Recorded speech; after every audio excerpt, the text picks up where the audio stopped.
Friends, ఇవి బెండ మొక్కలండి. మనం విత్తనాలు వేసి మొక్కలు మొలిచి కాపు వచ్చేటప్పటికి 3 months పడుతుంది. తర్వాత కంటిన్యూస్గా మనకి కాయలు అయితే కాస్తాయండి. ఈ స్టేజ్లో మాత్రం మనము అన్ని మొక్కల్ని ఇలాగా తవ్వుకోవాలి.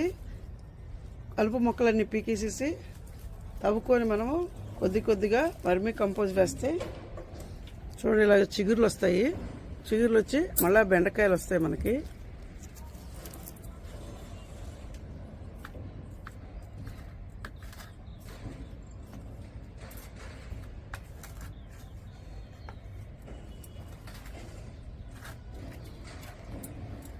మట్టిని గుల్ల చేసుకున్న వెంటనే మనము వర్మీ కంపోజ్ ఇవ్వాలి. వర్మీ కంపోజ్ ఇచ్చినాక వాటర్ వేయాలి.